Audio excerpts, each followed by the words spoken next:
کھل کے اصحابہ کرام کے بارے میں، خلفائے ثلاثہ کے بارے میں، امہات المومنین کے بارے میں جو اصل آپ کا عقیدہ ہے، مثبت پہلو، مثبت گفتگو کہ میں نے وہاں کی ہے یا ہوتی ہے، وہ تو لوگ سنتے نہیں ہیں. تو نہیں منفی وہ گفتگو میں سنتے نے ہیں، ویسے کی نہیں، وہ آج آ کر سنتے کے ہیں یہی ہم گفتگو، یہ مگر خاموش آپ کہتے کا ہیں. جو دھیما تھوڑا انداز وہاں تھوڑا سا دھیما ہو جاتا ہے، ممکن ہے مصلحت کی بنیاد پر ہوتا ہو، مگر ہماری گزارش یہ ہے کہ اب اس مصلحت کو توڑنا چاہیے. جو آپ جس طرح آپ نے ادھر بات کی، اپنوں پر شکوہ کیا، اسی طرح آپ کھل کے بات کریں بھی. اگر نہ ہم اہل بیت کے بارے میں کوئی ادنا درجے کی بھی کمی الفاظ میں یا کسی اعتبار سے بھی برداشت کرتے ہیں، اور نہ ہی خلفائے ثلاثہ، خلفائے راشدین، خلفائے اربع. بیسیکلی ثلاثہ میں بار بار اس لیے کہہ رہا ہوں کہ حضرت حضور مولا کائنات تو اہل بیت کے حوالہ سے ذکر جی جی ان کا بالکل اس سینس بالکل. میں وہ ہو رہا ہے. تو ہمارا میں اور امید اصل میں کروں گا جو اب چونکہ اتنی اصولی میں جھگڑا سمجھتا ہے ہوں وہ لمبی خلفاء کال ثلاثہ مناسب کے نہیں، یہ اب اس سے خلفاء اربعہ زیادہ کا نہیں ہے.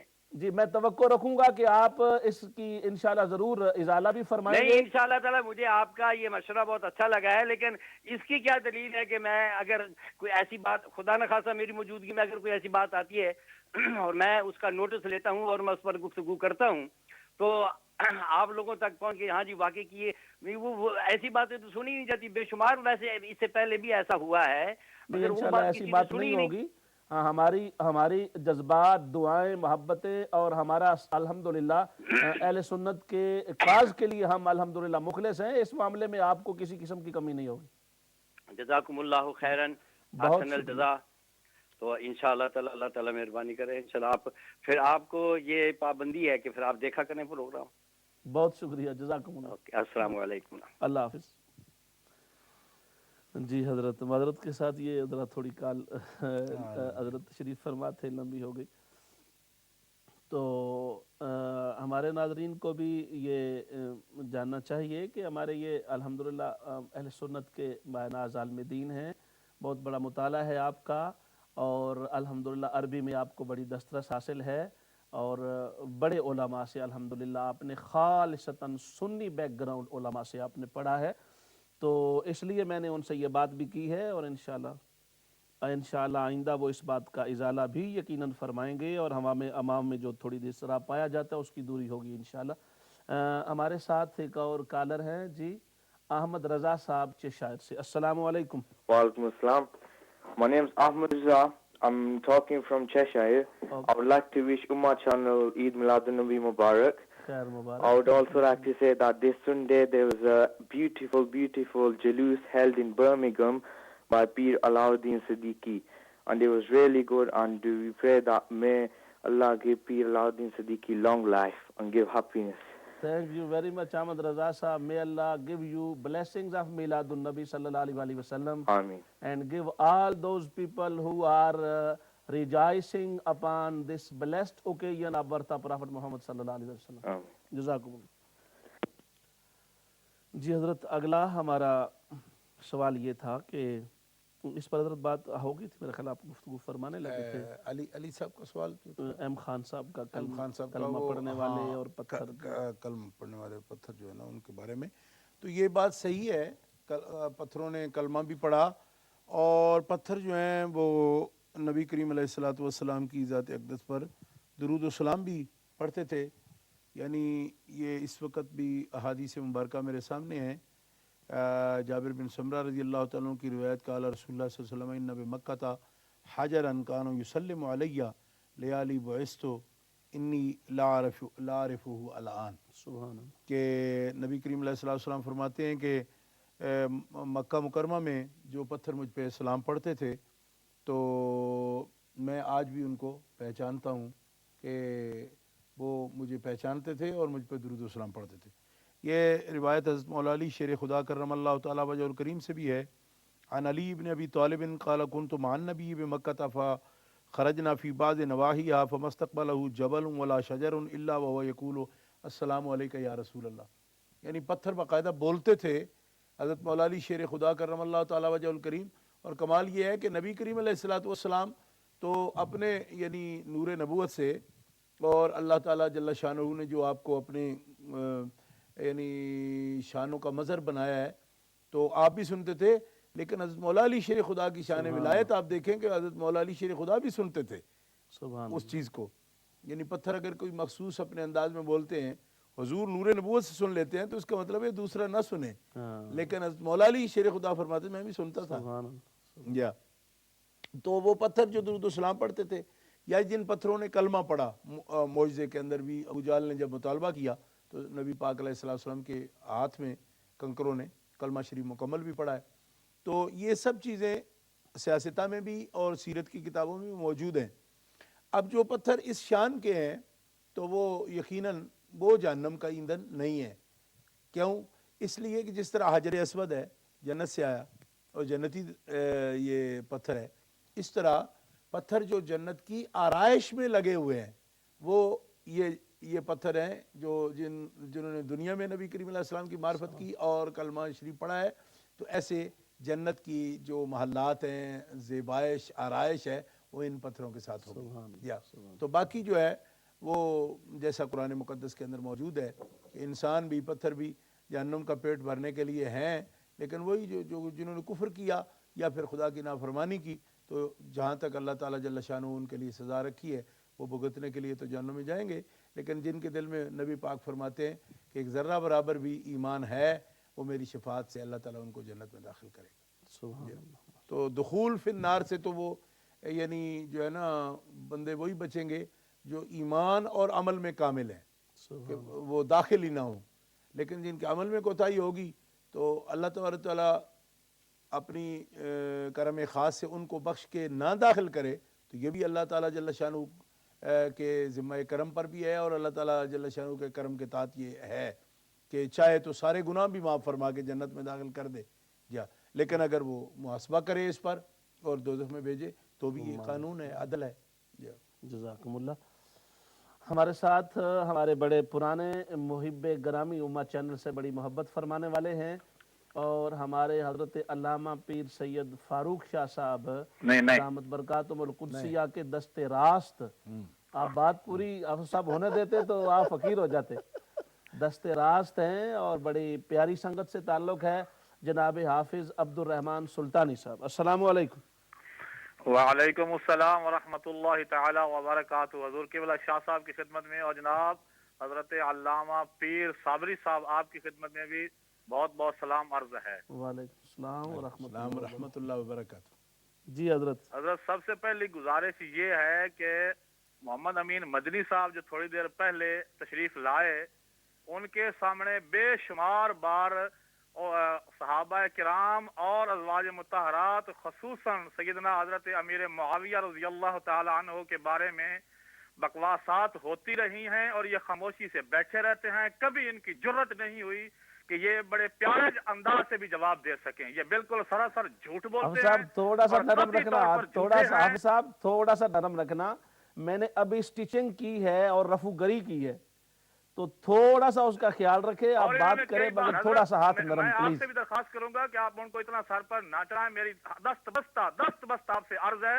انہوں نے کئی بار پہلے بھی اس طرح کی پینترے بدلے ہیں. ظفر اللہ شاہ صاحب کے سامنے انہوں نے بالکل وعدہ فرمایا کہ میں ایسا نہیں کروں گا، انہوں نے پھر ایسا کیا. سیدنا حضرت امیر معاویہ کو رضی اللہ تعالیٰ عنہ کہنے کہ یہ روادار ہرگز نہیں ہیں.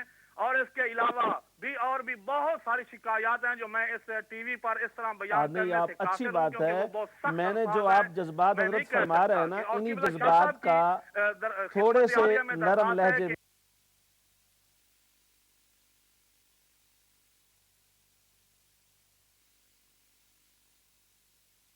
کہ دیا.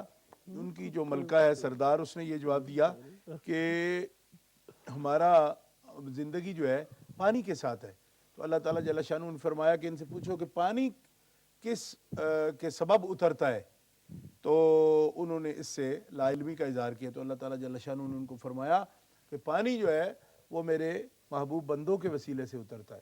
سبحان اللہ. تو پانی یعنی آسمان سے بارش جو اترتی ہے جی. تو اللہ تعالیٰ کے محبوب بندے جو ہیں انبیاء کرام، رسول اعظام، اولیاء کرام اور آل رسول کریم، اصحاب رسول کریم، یہ جو مقدس ہستیاں ہیں، ان کے وجود مطہر کا صدقہ آسمانوں سے پانی اترتا ہے. تو ان کے لیے جو بندے ہیں اللہ تعالیٰ کے امت ہے، امت میں جو شان والے لوگ ہیں، ان کے لیے وہ دعا کرتی ہیں اور حضور نبی کریم علیہ الصلوۃ والسلام کے لیے درود و سلام کے تحفے پیش کرتی ہیں. اشیاءۃ اللمعات میں حضرت شاہ عبدالحق محدث دہلوی رحمۃ اللہ تعالی علیہ نے شرح مشکات میں اس حدیث پاک کی تشریح میں ماشاءاللہ بڑا خوبصورت بیان فرمایا ہے. جی ہاں، اس میں یہ سارا جو ہے ذکر موجود ہے. جزاکم اللہ. ہمارے ساتھ محترم حافظ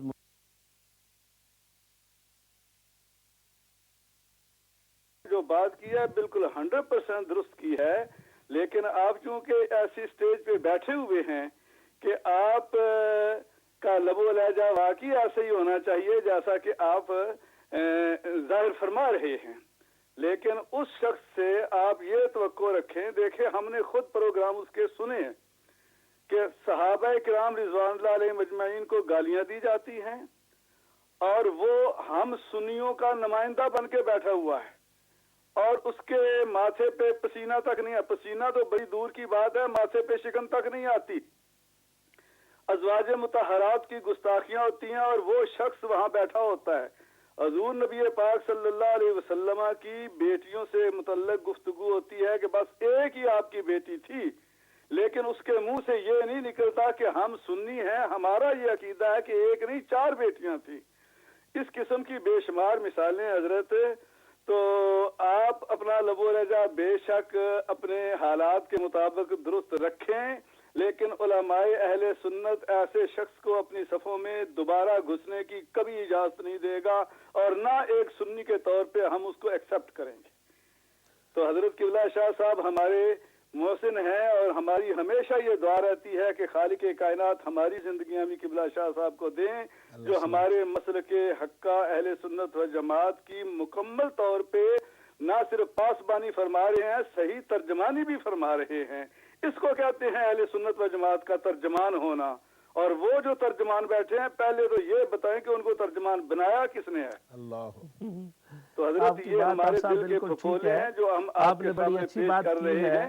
بڑی اچھی بات کی ہے. تاریخ کے اوراق میں بہت کچھ ملتا ہے جی. اور اب صاف ظاہر ہے آپ کے میں صرف جذبات سن ہی سکتا ہوں. میں نے پہلے بھی محترم سلطانی صاحب کی جذبات پر بھی یہی کہا. میں نے ان سے جو بات کی ہے ان کو سمجھ آئی ہے. اب گیند ان کی کورٹ میں ہے، وہ کس طرح کلیئر کرتے ہیں، کیا صورتحال اپناتے ہیں. ہمارا دیکھیں، جب ہم یہاں یہ بات کرتے ہیں تو آن ایر آ کے ان تمام معاملات کی تردید کرنا یا تائید کرنا یہ کسی کے لیے اتنا آسان نہیں ہوتا.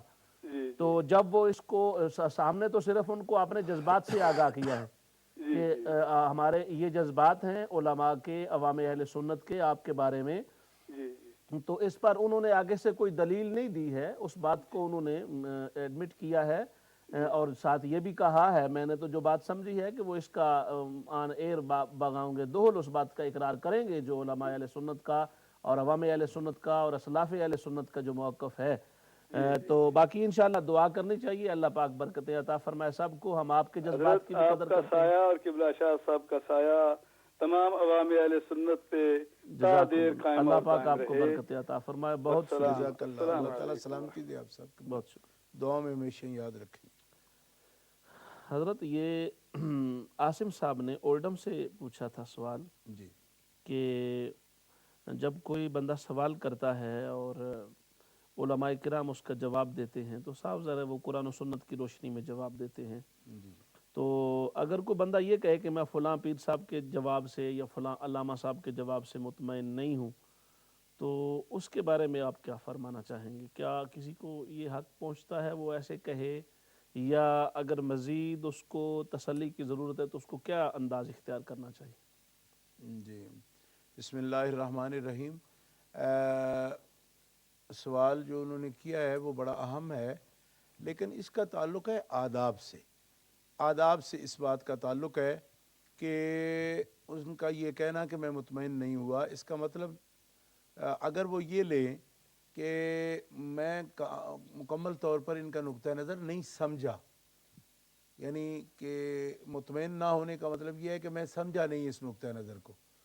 اس طرح کوئی طالب علم اگر اپنے استاد سے بھی کہتا ہے کہ مزید اس کی وضاحت کی ضرورت ہے تو اس میں کوئی حرج نہیں ہے.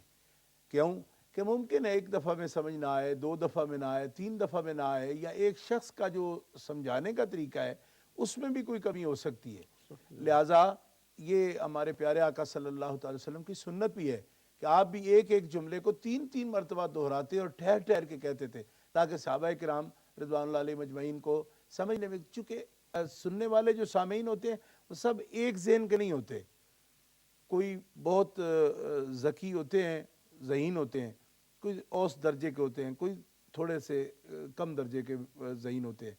تو ان 3 درجات میں نبی کریم علیہ السلام کا جو انداز تھا تبلیغ کا اور تعلیم کا، وہ یہ تھا کہ آپ ایک تو جملے کو ٹھہر ٹھہر کے بولتے تھے، اور پھر کئی دفعہ آپ ریپیٹ کرتے تھے، جملہ 3 دفعہ ریپیٹ کرتے تھے، یعنی نبی کریم صلی اللہ علیہ وسلم خود ہی بیان فرماتے ہوئے اس بات کو سمجھ جاتے تھے کہ یہ جو سمجھنا ذرا جو تھوڑا کم ذہین ہے ان کے لیے مشکل ہو جائے گا، تو رسول اللہ صلی اللہ علیہ وسلم ان کی رعایت فرماتے ہوئے خود ہی ریپیٹ فرماتے۔ اور پھر قرآن نے یہ بھی سکھایا کہ اگر آپ کو سمجھ نہ آئے تو رائے نہ تو نہ کہو، وہ ایک اور انداز سے بات ہو رہی تھی، لیکن انظر نہ کہہ کے تم جملہ تاکید ریپیٹ کرا سکتے ہو، یہ گزارش کر سکتے ہو آداب کے ساتھ۔ تو یہ قرآن پاک کی آیت بھی احادیث سے ہمیں معلوم ہوتا ہے کہ ایسا کچھ نہیں ہے کہ اگر کوئی شخص ایسا کہتا ہے کہ مجھے سمجھ نہیں آئی تو کوئی حرج نہیں۔ البتہ یہ کہنا کہ میں مطمئن نہیں ہوا، یہ تھوڑا سا آداب سے الگ بات ہے۔ یہ ٹھیک ہے کہ بسا اوقات سوال ہوتا ہی اطمینان قلب کے لیے، تو جو جیسا کہ حضرت ابراہیم خلیل اللہ علیہ السلام نے جب اللہ کی بارگاہ میں عرض کیا کہ رب ارنی کیف تحیی الموتیٰ، کہ مجھے دکھا یا اللہ تو مردوں کو زندہ کیسے کرے گا، تو اللہ تعالیٰ فرماتا ہے کہ اولم تؤمن، کیا تیرا ایمان نہیں ہے؟ تو آپ عرض کرتے ہیں ولیکن لیطمئن قلبی، بلا ولیکن لیطمئن قلبی، ہاں ایمان ہے میرا لیکن مزید اطمینان قلب چاہتا ہوں، میں اطمینان قلب چاہتا ہوں۔ اس کا مطلب یہ ہوا کہ جب کوئی آدمی جواب لیتا ہے تو اس کے اندر بھی درجات ہیں، اطمینان تک وہ کب پہنچتا ہے۔ حضرت ابراہیم خلیل اللہ علیہ السلام تو خیر آپ اللہ کے خلیل تھے، جب سمجھنے پہ آئے تو رب تعالیٰ نے وہ سارا پریکٹیکل آپ کے سامنے، یعنی حق الیقین اور عین الیقین اور حق الیقین کی منازل تک پہنچایا اس منزل کو، کہ پرندے لاؤ، ان کو ذبح کرو ٹکڑے ٹکڑے کر کے، تو ان کو مختلف پہاڑوں پہ پھینک دو، پھر بلاؤ، پھر دوڑتے آئیں تیرے پاس۔ یہ تو دکھا دیا مالک نے ان کو، یہ ان کی شان ہے کہ وہ رب سے پوچھیں۔ لیکن اب عین الیقین یا حق الیقین کسی استاد یا بولنے والے کے لیے تو ممکن نہیں ہے کہ وہ اس طرح کرا سکے گا، لیکن بہرحال طالب علم کی رعایت کرنا، اور جہاں ذکی ذہین فہیم طلباء ہوتے ہیں وہاں ذرا سے بلید بھی ہوتے ہیں، تو ان میں ان کی بھی رعایت کر دینا، یہ بھی حضور کی سیرت طیبہ کا معلمین کے لیے نمونہ ہے۔ گھبرانا نہیں چاہیے، کیونکہ اس میں کئی وقت بڑا مشکل ہو جاتا ہے، یعنی جب ایک بیان کرنے والا بیان کرتا ہے وہ سمجھ نہ آئے تو وہ بڑا واقعی بڑا ایک صبر آزما مرحلہ ہے۔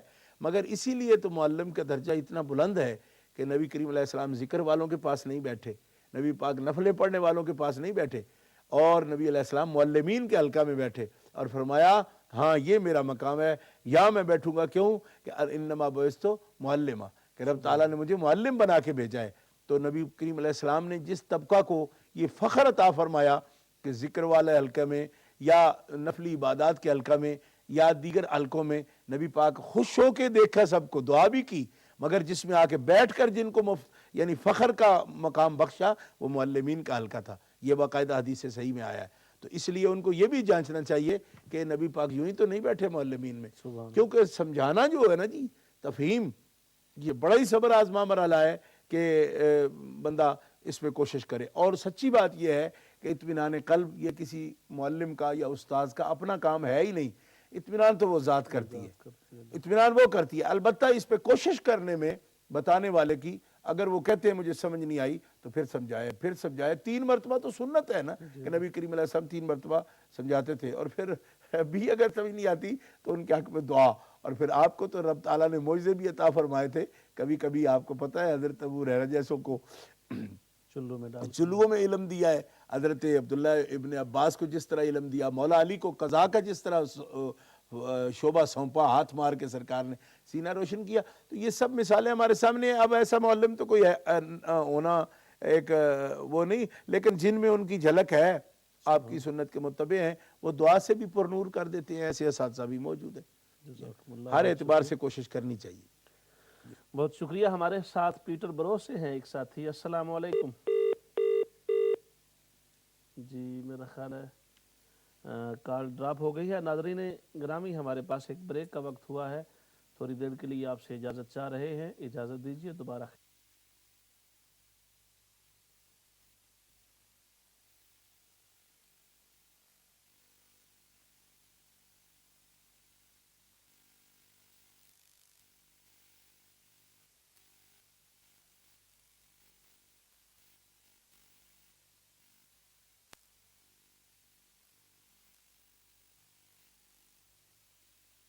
اسٹل اس سے بندہ فائدہ حاصل کر رہا ہو اور ساتھ شرمندہ بھی ہو, نادم بھی ہو, معافی بھی مانگ رہا ہو, تو اس پر آپ کیا فرمائیں گے؟ اس کا شرعی حیثیت کیا ہوگی؟ بسم اللہ الرحمن الرحیم. غلط ذرائع کے ساتھ جو کام کسی نے کروا لیا ہے اور اس کے فوائد یا ثمرات وہ حاصل کر رہا ہے اور نادم بھی ہے, اس بارے میں طریقہ یہی ہے, نادم ہونا اور شرمندہ ہو کر جو ہے نا رجوع کرنا اللہ تعالیٰ جل شانہ کی طرف اس کے ڈر سے, یہ ایک بڑا اچھا جذبہ ہے. لیکن طریقہ یہ ہے کہ جو کام اس طرح کروایا جائے, ظاہر ہے وہ کسی اور کا حق اس میں مارا جاتا ہے, مستحق کا. یعنی جو کام رشوت سے ہوا تو ظاہر ہے یہ کہ جن کا رشوت کے بغیر ہونا تھا حقدار وہ تھے نا, میرٹ کی بنیاد پر اگر ہوتا تو یہ تو کسی کا حق مارا گیا, پھر تو رشوت کے ذریعے حاصل. یہ حق اللہ, حقوق اللہ میں بھی بات آتی ہے, حقوق العباد میں بھی آتی ہے, اور ایسی بات میں یہ ضرور دیکھنا چاہیے کہ تلافی کرنی چاہیے جہاں تک ممکن ہو. پہلے جس کا نقصان ہوا ہے اس کی تلافی ہونی چاہیے, اور پھر اگر کوئی حرام ذریعہ ایسا مستقلاً جو بن گیا ہے تو اس ذریعے کو بھی, یعنی کہ حرام ذریعہ جو ہے نا اس کی نحوست جو ہے وہ بھی یقیناً موجود رہتی ہے, بے برکتی بھی ہوتی ہے. تو اس نادم ہونے کا مطلب یہی ہے کہ اس منبع کو جو کسی حرام سبب سے شروع ہے اس بھی استفادہ نہیں کرنا چاہیے اس بندے کو, اور اس کا بھی علاج کرنا چاہیے, جو اس کا مافاتہ ہے اس کا جبر کرنا چاہیے. صاحبزادہ طاہر چشتی صاحب نے ٹیلی فورٹ سے یہ سوال پوچھا جی کہ یو کے اندر جب نماز جنازہ پڑھ لی جاتی ہے جی تو پھر کچھ لوگ جب باڈی کو پاکستان میں لے کے جاتے ہیں تو اگر ولی شامل نہ بھی ہو, یعنی ولی نے یہاں نماز جنازہ پڑھ بھی لی ہو, تو پھر بھی تکرار جنازہ کرتے ہیں نماز کی. جی جی اس پر آپ کیا فرمائیں گے؟ احناف کے نزدیک جنازہ جو ہے فرض کفایہ ہے, اور اس میں دوسرا جنازہ جب پڑھتے ہیں تو اس کا کیا حکم ہوگا؟ فرض کفایہ تو ادا ہو گیا, تو نفل تو ہوتا نہیں ہے. اس لیے تکرار جو ہے نماز جنازہ کی یہ احناف کے فتویٰ کے مطابق جائز نہیں ہے. اچھا, لیکن ایسا ہوتا ہے کہ ملکوں کی وجہ سے یہاں سے لوگ باڈیاں پاکستان لے جاتے ہیں, اس صورت میں وہاں بغیر جنازے کے دفن کرنا, مقامی لوگ جو ہوتے ہیں کئی دفعہ وہ بہت بڑے بڑے اجتماعات ہو جاتے ہیں جیسے حیثیت لوگوں کی ہوتی ہے, تو لوگ جتنے رشتہ دار یہ تعاون, اس صورت میں یقیناً ایسا ولی اقرب جو ہے میت کا, اس کو پہلی نماز جنازے میں اگر شامل نہیں تو اس ہیلے سے وہ دوسری جماعت کرا سکتے ہیں. لیکن اگر اولیاء جو اقرب ہیں وہ سارے جو اس کے سلطان ہیں, والی ہیں اس میت کے, وہ اگر جنازہ پڑھ چکے ہیں تو اس صورت میں ہاں اگر وہاں کا حاکم جنازے میں آ جائے تو اس کا بھی حق قریبی ہے, وہ پڑھوا سکتا ہے وہ جنازہ. اسی طرح اولیاء اقرب جو ہیں, مثلا بیٹے دو ہیں تو ایک نے پڑھ لیا ہے, دوسرا جو ہے وہ رہ گیا ہے, تو ہیلہ ہے اس طرح تکرار سے پڑھنے کا. لیکن اگر ایسا نہیں, سارے پہلے پڑھ چکے ہیں تو پھر تکرار کا کوئی جواز نہیں, کیونکہ فرض کفایہ ہے, ادا ہو گیا. اب نفل تو ہے نہیں کہ دوبارہ اس کو پڑھا جائے. اس لیے اگر بہت مجبوری ہو تو پھر یہ کرنا چاہیے کہ جو اس کے اولیاء ہیں, اگر متعدد ہے, مثال بیٹے ہیں تو ایک نے پڑھا ہے ایک نے نہیں پڑھا, جسے نہیں پڑھا وہ اپنے حق سے پڑھوا سکتا ہے. جی جزاکم اللہ, بہت شکریہ حضرت. دوسرا سوال ان کا یہ تھا کہ میت فوت ہونے سے لے کر دفنانے تک میت کی کیفیت کیا ہوتی ہے؟ اس وقت میت کے بارے میں چونکہ جو اس کے احوال جاننے والے ہیں اللہ تعالیٰ کی طرف سے دیے ہوئے علم سے, ہمارے آقا جناب محمد رسول اللہ صلی اللہ علیہ وسلم, آپ کے جو آپ نے کلمات طیبات ارشاد فرمائے وہ یہ ہیں کہ جب تک نماز جنازہ نہیں پڑھی جاتی, میت رکھی ہوتی ہے, تو دو حال سے میت خالی نہیں, یا تو صالح ہے, مومن ہے, صالح ہے. اگر مومن صالح ہے تو پھر یہ کہتا ہے قدمونی قدمونی, یعنی فوراً انتظار میں ہوتا ہے جلدی مجھے قبر کے حوالے کر دیا جائے. اور اگر وہ غیر صالح ہے یعنی معاذ اللہ فاسق فاجر تھا، اس سے کچھ بد عمل ہوئے ہیں، تو اس صورت میں یا ویل این تذہبون، کہ ہائے افسوس مجھے کہاں لیے جاتے ہو، یعنی وہ قبر سے بھاگنے والی بات اس کی احساسات ہوتے ہیں۔ اور جو صالح ہے تو اس کو تو چونکہ یہ ایک منزل ایسی نظر آتی ہے کہ میرے لیے رحمت کا مقام ہے اور قرب ربانی کا یا سرکار کی زیارت کا، اللہ کی رحمتوں کا، جیسے کہ کھڑکیاں کھل جاتی ہیں جنت میں، یہ حدیث موجود ہیں کہ جنت کی کھڑکیاں قبر میں کھولی جاتی ہیں اور نم کا نومت العروس کہا جاتا ہے۔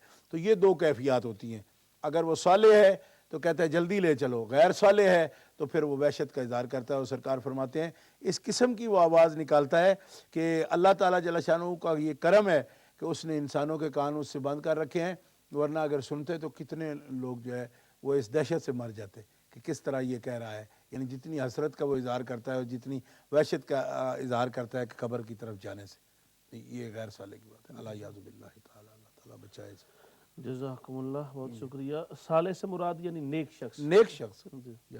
صالح سے مطلب نام نہیں کہ کسی کا نام محمد صالح ہو، یعنی جس کے نیک اعمال، مومن بھی ہے اور مومن کے بعد یہ ہے کہ عمل صالح، کیونکہ حدیث کے لفظ ہیں ان کا صالحہ، یہ لفظ ہیں، تو اس لیے میں یہ اور صاف ظاہر صالح کے لیے تو ایمان کا ہونا ضروری ہے نا، ایمان صالح ہوتا ہوگا ہی تو اس کے عمل صالح ہوگا، ورنہ اس کا عمل صالح ہے ہی نہیں۔ یہ بات ہی مومن کی ہے، ظاہر ہے کافر کے لیے اعمال کی بات ہی نہیں ہوتی، کیونکہ وہ تو عمل اچھے بھی کرے تو اس کے مقبول ہی نہیں ہے۔ بہت شکریہ۔ الذین ضل سعیہم فی الحیاۃ یحسبون انہم یحسنون صنعا اولئک الذین کفروا بآیات ربہم ولقائہ فحبطت اعمالہم فلا نقیم لہم یوم القیامۃ وزنا، یعنی یہ جو 16ویں پارے میں چوتھے رکوع میں آتا ہے، اس میں یہی ہے، کافر کے اعمال کا مطلب ہی کوئی نہیں۔ جی ہاں، صحیح بات۔ واجد صاحب نے حضرت بریڈ فورڈ سے سوال کیا تھا، یہ سوال آپ کو مجھ سے زیادہ سمجھ میں آیا تھا، میں آپ کے چہرے کے تاثرات دیکھ رہا تھا، وہ جو ذرا زبان ان کی پوری سمودھ نہیں چل رہی تھی، کہ وہ کہہ رہے تھے میری وائف 2 ماہ سے گئی ہیں، تو اس پر آپ ذرا۔ اصل میں یہ بالکل ان کا نا پرسنل قسم کا معاملہ ہے، تو انہوں نے اس کو ایک شرعی سوال سے زیادہ جو ہے نا وہ اپنے ذاتی احوال جو ہے نا اس کی کیفیت بیان کی ہے۔ تو ہماری بیٹی بہن اگر سن رہی ہیں جو ان کی اہلیہ ہیں، تو یا ان کے سسرال والے سنیں، تو پھر ہمارا ان کو یہ مشورہ ہے کہ جب بیٹیاں دی جاتی ہیں، داماد بن جاتا ہے، تو بیوی کے جو آنا جانا، اس کا گھر میں ٹھہرنا یا مطلب ماں باپ کے گھر میں رہنا، اس میں اللہ تعالیٰ جل شانہ نے مرد کی بات کو فوقیت دی ہے کہ وہ اس سے پروگرام ضرور جو ہے نا وہ مشورہ بھی لے اور اجازت بھی لے۔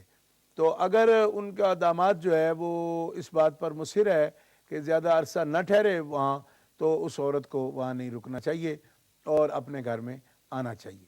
یہی شرعی مسئلہ بھی ہے کہ جب تک ضرورت ہو، جانا ہو، تو اپنے شوہر سے اجازت لے لے، اور اگر وہ اس بات پر مصر ہے، بیچارہ 2 ماہ کہتا ہے ہو گئے ہیں، تو وہ بیٹی اگر سن رہی ہے، ہماری دینی بہن ہے وہ، تو اس کو بھی اپنے گھر میں آنا چاہیے، اور اگر اس کی اجازت کے بغیر وہ زیادہ دیر وہاں رکتی ہے تو یہ اس کے لیے جائز نہیں ہے۔ اچھا حضرت، اس میں کوئی رخصتی کا بھی تعلق ہوتا ہے؟ اگر نکاح ہو جائے، رخصتی کے بغیر اگر بچہ بچی آپس میں تعلق قائم کر لیں، تو اس پر کوئی شرعی طور نہیں، رخصتی کا مسئلہ ایسا ہے کہ نکاح جب پوری طرح شرعی حوالے سے ہو گیا، مجلس نکاح میں گواہوں کی موجودگی میں، تو رخصتی جو ہے نا وہ ہمارا ایک اپنا یعنی ایک ٹریڈیشن ہے، یا یوں سمجھیں کہ ہمارا ایک سماج کا تمدن کا یہ اصول ہے۔ شرعاً اس پر وہ اس کا جس کا نکاح شرعی منعقد ہو گیا، وہ اس کے لیے شوہر ہے، وہ اس کی بیوی ہے۔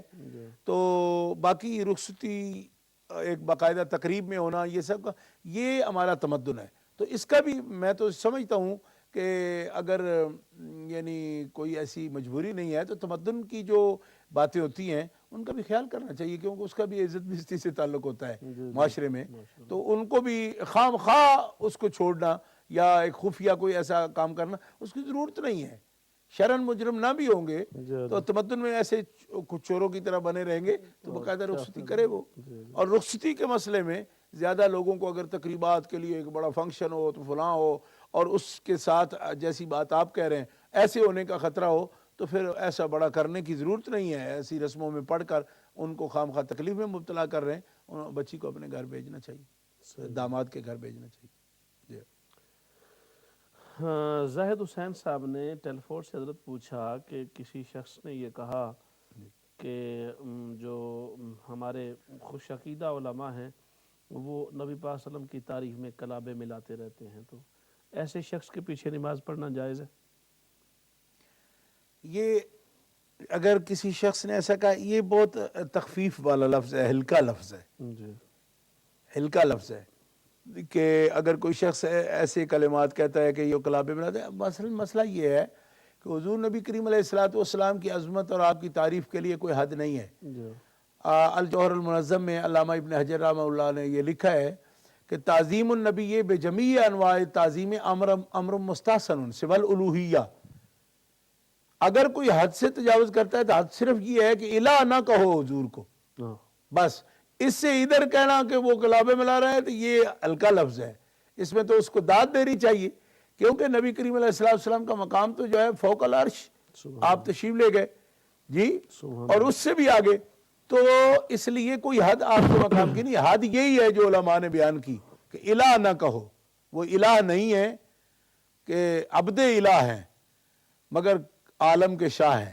جیسے کہ اعلیٰ حضرت رحمۃ اللہ علیہ سرکار نے بڑی پیاری یہ گفتگو، حق یہ کہ ہیں عبد الہ، اور پھر باقی ماں سے واقع وہ شاہ ہیں، مطلب اس کے تاجدار ہیں، اس لیے آپ کی شان اقدس کے لائق کلمات بولنے چاہیے، اور کہنے والا اگر کلمہ گو ہے جیسے تو اس کو تو بہت سنبھل ادب گاہی زیر آسماں از عرش نازک تر نفس گم کرتا می آیت جنید و بایزیدی جا، یہ بڑا خاص مقام ہے، اس لیے لفظوں کو بڑے کنٹرول کے ساتھ اور جچے تلے انداز میں ایک مومن کو کہنا چاہیے۔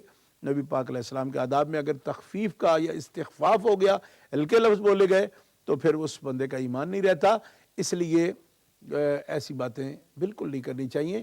آپ کی شان، آپ کی قدر، آپ کی منزلت میں تو بڑھ چڑھ کے کوشش سے بولنا چاہیے، سورت پاک بھی اور سیرت طیبہ کے بیان کے لیے۔ جی صحیح بات ہے حضرت۔ اس میں جو ایک سسٹر نے سوال کیا ہے لندن سے، جی اس نے یہ پوچھا کہ ایک لڑکا ہے اور اس کے ساتھ ایک لڑکی نے حجاب میں نکاح کیا، لڑکی پردے میں ہے اور اس نے ایک دوسرے نے ایجاب و قبول کر لیا، تو انہوں نے کہا کہ بارے شریعت میں لکھا ہے کہ یہ نکاح ہو گیا، جبکہ انہوں نے اور بھی ایک جگہ پہ سوال یہ پوچھا ہماری بہن نے، تو فتاوی رضویہ میں یہ شرط ہے کہ تمییز ضروری ہے، پہچان ہو کہ وہ بچی کون ہے، وہ گواہوں کے لیے بھی ضروری ہے، نکاح پڑھنے والے کے لیے بھی ضروری ہے، اور ان کا بارے شریعت کی نگاہ میں حوالہ یہ ہے کہ بچی پردے میں بھی اگر کہہ دے تو نکاح ہو گیا۔ اس پر آپ کیا فرمائیں گے؟ جی مسئلہ یہ ہے جناب کہ گواہ کا مطلب یہی ہے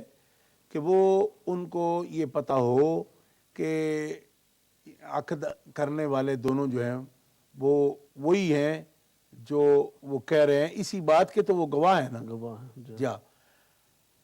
اب یہ ہے کہ جہاں تک مجلس نکاح کا تعلق ہے، اس کے اندر ایک بات بہت ضروری ہوتی ہے، وہ بات ہے اشاعت، شائع کرنا، مشتہر کرنا اس بات کو کہ ان کے درمیان عقد نکاح ہو گیا۔ تبھی تو دیکھیں نا کہ نکارہ وغیرہ بجانا یا نوبت بجانا یا کوئی اعلان میں کوئی گولا چھوڑ دینا یا آواز دینا، حالانکہ یہ باتیں شریعت میں پسندیدہ نہیں ہیں، مگر یہ موقع ہے جس پر اعلان کرنا اور اس کو مشتہر کرنا یہ جائز ہے۔ کیوں؟ اس واسطے کہ عقد نکاح کا مطلب ہی یہ ہوتا ہے کہ آج شرع نے ان دونوں کو ایک تعلق میں جوڑ دیا، تو یہ بات چھپانے کی تو ہے نہیں، یہ اعلان ہی تو مقصد ہے۔ تو وہ مقصد جو لوگ فوت کر دیتے ہیں یا چھپانا چاہتے ہیں، وہ نکاح کی روح سے واقف ہی نہیں ہے۔ اس خبر کے تو شائع کرنے کو پسند کیا گیا، یعنی ڈھول بجا دینا، نکارہ بجا دینا عام حالت میں جائز ہی نہیں ہے، اس وقت ہی تو گولے چھوڑنا یہ جائز ہے۔ کیوں؟ اس واسطے کہ یہ مشتہر ہو جائے پوری آبادی میں کہ فلاں کہ گھر مثلا اس کی بیٹی ہے تو اس کا نکاح یا فلاں کی بہن کا نکاح جو ہے نا وہ ہو چکا۔ اس کے اشتہار کا مطلب ہی یہ ہے کہ وہ ان کے عقد جو جائز ہوا اس کو مشتہر کر دیے۔ اب اس اشتہار کو روکا جائے پھر چھپ کر پھر خفیہ، تو وہ جو روح ہے نکاح کی وہ اس سے ختم ہو جاتی ہے، پھر لوگوں کو بات کرنے کا موقع بن جاتا ہے خفیہ کی طرف جانے سے۔ یہ بات ہے۔ ایک ہے انعقاد نکاح، ایک ہے اس کا آداب کے ساتھ ہونا، ٹھیک ہے. جہاں یہ لکھا ہے اس میں یہ ہوتا ہے کہ انعقاد نکاح کیا ایسا ہو جاتا ہے تو دو گواہ اگر موجود ہیں اور ایجاب قبول ہوا تو نکاح کا انعقاد ہو جاتا ہے. اس سے یہ جہاں لکھا ہے وہاں بھی انعقاد ہے. اچھا دو گواہوں کی موجودگی میں دو گواہ بھی نہیں ہے تو پھر وہ انعقاد نکاح نہیں بنتا. گواہ تو لازم ہے نا کیونکہ مجلس ہی نہیں بنے گی جب وہ موجود نہیں ہے. تو مجلس نکاح ہو پھر پہچان ہو. یہی مسئلہ تمام فقہ کی کتابوں میں لکھا ہے اور اسی لیے مجلس نکاح کی ایک فضیلت بھی ہے. نہیں تو اس میں حضرت پھر کیا فرق ہوگا؟ وہ کوئی عبارت میں غلطی ہے یا کیا ہے کہ بار شریعت میں انہوں نے جو لکھا میں نے ویسے اس کی طرف وہ ان کا کنفیوژن یہ ہے کہ بار شریعت میں لکھا ہے کہ لڑکی اگر حجاب میں بھی ہے تو اس کا نکاح ہو جائے گا. فتاوی رضویہ میں لکھا ہے اعلیٰ حضرت نے رحمہ اللہ علیہ نے لکھا ہے کہ تمییز گواہوں کے لیے بھی تمییز ضروری ہے. اصل میں بات یہ ہے بھائی صاحب کہ دیکھیں نا علامہ خورشید عالم صاحب کہ بعض اوقات جو گواہ ہیں وہ رشتہ دار نہیں ہیں, نہیں ہوتے, محرم بھی نہیں ہوتے, تو حجاب میں لڑکی رہ سکتی ہے. لیکن حجاب میں بھی یہ پہچان ممکن ہے. حجاب میں بھی پہچان ضروری ہوگی. پہچان تو پھر بھی ممکن ہے کہ مثال کے طور پر اس کے والد موجود ہیں, ٹھیک ہے, دو گواہوں میں سے ایک گواہ مثلا اس کے محرم لوگوں میں سے ہے, وہ اس کو بتا رہا ہے, ٹھیک ہے, یا اور قرائن شواہد بھی تو وہاں موجود ہوتے ہیں نا کس اعتماد کے ساتھ جب بات کی جاتی ہے. تو مشخص ہو جانا اتنا کہ اس نام کی اور کوئی لڑکی, دیکھیں نا بات تو فقہا جو ہے وہ جو الفاظ ہے نکاح کے اس میں یہاں تک بولتے ہیں کہ یہ مسمات فلاں ہے, فلاں کی بیٹی ہے اور اس نام کی اور کوئی لڑکی اس کے پاس نہیں ہے, یہ ایک ہی ہے. یہ ہے تمییز کی بات. تو تمییز کے لیے یہ مسئلہ ضروری ہے. اور اگر وہ اس کے سارے محرم نہیں ہیں تو یہ ضروری تو نہیں ہے کہ وہ سطر کھولے یا مقصد ہے کہ حجاب اپنا جو ہے نا وہ ختم کرے. حجاب سے یہ مطلب ہے, لیکن تمییز حجاب کے ساتھ بھی ہو سکتی ہے. یہ تو نہیں جب تک چہرہ نہ کھولے تو تمییز نہ ہو, ایسی بات نہیں ہے. ظاہر ہے کہ جو گواہ رکھے جاتے ہیں مجلس نکاح میں وہ اتنے قریبی تو ہوتے ہی ہیں, ان کو پتہ ہوتا ہے, آواز سے بھی پہچان سکتے ہیں اجازت سن کے جب لی جاتی ہے یا اس طرح کے معاملات میں. تو یہ ہے تمیز کا بھی مطلب کہ اگر مثلا ان کے سامنے وہ کپڑے سے باہر یا اپنے چہرے کو کھلا نہیں رکھتی, اس کے باوجود ان کو پہچان ہو, جو تمییز ہے تو پھر ہوگا. تمیز ہے. اگر تمییز نہیں ہے تو پھر نہیں ہوگا. تو پھر اس میں تو مطلب جھگڑا ہوگا. اسی سے تو مسائل بعد میں پیدا ہوتے ہیں نا سارے کہ وہ فراڈ ہو سکتا ہے اس سے. اور ایسے جب بھی ہوا ہے کسی نے کیا ہے تو آنے والے حالات میں چونکہ ہم تو پریکٹس کرتے ہیں نا افتاء کی, تو آنے والے حالات میں یقیناً جہاں پہلے اس طرح کے چھپے ہوئے باتیں ہوتی ہیں بعد میں ضرور جھگڑے کھڑے ہوتے ہیں. جی ہاں بالکل صحیح بات. حضرت یہ ایک سوال, جی یہ ایک سوال ہے ہمارے پاس, اتنا ہی وقت ہے اس پر ہی بات ہو سکے گی. ندیم صابر صاحب نے برمنگھم سے پوچھا تھا, ایک تو کہ پوسٹر اور لیفلیٹ جو لوگ بانٹتے ہیں میلاد شریف کے خلاف, ان کے بارے میں آپ کیا فرمائیں گے؟ اور دوسرا جو امام مستقل اپنی انگلیوں کے زور دے کر کھڑا کر کے سجدہ نہ کر سکے اس کے پیچھے نماز ہو جاتی؟ جی بسم اللہ الرحمن الرحیم. پہلی بات کا جواب تو یہ ہے کہ ایک مخصوص گروہ ہے, فرقہ ہے جو میلاد شریف کے خلاف پوسٹر وغیرہ چھاپتا ہے, اس کی تاریخوں پر اعتراض کرتا ہے. تو وہ لوگ جو ہے وہ اصل میں نبی کریم علیہ السلام کی عظمت مبارکہ کے اور آپ کی شان اقدس کے بارے میں دل تنگ رکھتے ہیں, بغض رکھتے ہیں. وہی منافق لوگ جو میں نے پہلے عرض کیا تھا کہ نفاق اعتقادی کے بغیر اس قسم کی بات کوئی نہیں کرتا. تاریخوں کا جھگڑا کرتے ہیں, جس پر میں بارہا یہ بات کہہ چکا ہوں کہ جو سمجھتے ہیں کہ 9 کو سرکار کی ولادت ہوئی ہے وہ 9 کو جلوس نکالا کریں. صحیح کرنا تو انہوں نے ہے کچھ نہیں, وہ صرف شک میں ڈالنا چاہتے ہیں اس قوم کو کہ 12 سے ٹوٹے. میں نے یہ کراچی میں بھی کہا تھا, بڑے علماء کا ایک دفعہ اکٹھ تھا, اس میں لوگوں نے کہا, میں نے کہا آپ کو دلچسپی اس سے کیا ہے, 9 ہو یا 12 آپ نے کرنا تو ہے کچھ نہیں. جب کچھ نہیں کرنا تو الگ بیٹھو, پھر یہ ضرورت کیا ہے حجرے میں بیٹھنے کے لیے 9-12 کا فرق کیا ہے؟ یہ تو ان کو کرنے دو جنہوں نے سیلیبریٹ کرنا ہے, سبحان اللہ, جنہوں نے کوئی اس کے لیے اہتمام کرنا ہے. اور اگر تم نے کچھ کرنا ہے تم 9 کو نکال لو, ہم تمہیں کچھ نہیں کہیں گے. انہوں نے کہا جی کرنا تو ہم نے کچھ نہیں. میں نے کہا پھر چپ کر کے گھر بیٹھو, 9 ہو 12 وہ ہمارا ہے نا, 2 طریقوں کا کرتے ہو, ہم 9 کو بھی نکال لیا کریں گے. پھر تو ویسے ہی مطلب ہے مصیبت. اب تو ہم جون جولائی میں بھی نکال رہے ہیں. اب تو یہاں کے موسم کے مطابق بھی حضرت ایسا ہی ہے نا. ہاں بالکل. اب تو جون اور جولائی میں اچھا موسم ہے تو اب تو اس میں بھی میلاد شریف کی بارش شروع ہو جائیں گی. ہاں بالکل. بہت شکریہ حضرت آپ کا, بہت نوازش, آپ تشریف فرما ہوئے اور آپ کی تشریف آوری سے یقیناً امہ چینل کے ناظرین و ناظرات محظوظ ہوئے ہیں اور آپ کے علم سے استفادہ فرمایا ہے. آپ کی تشریف آوری کا میں بہت شکریہ ادا کرتا ہوں. اللہ تعالیٰ فضل و کرم فرمائے, آپ کی محنت و کاوش کو قبولیت کا شرف عطا فرمائے. اسی کے ساتھ ہی محترم ناظرین و ناظرات آپ کا بھی بہت شکریہ, کنٹرول پینل کے احباب کا, کیمرہ مینز کا, امہ چینل کی پوری ٹیم کا شکریہ جنہوں نے یہ انتہائی معلومات پر مبنی پروگرام محترم ناظرین و ناظرات تک پہنچانے کی سعی اور کاوش کی. اللہ پاک ہم سب کا حامی و ناصر ہو. اسی کے ساتھ ہی پروگرام سے میزبان خورشید عالم کو اجازت دیجیے. اللہ حافظ.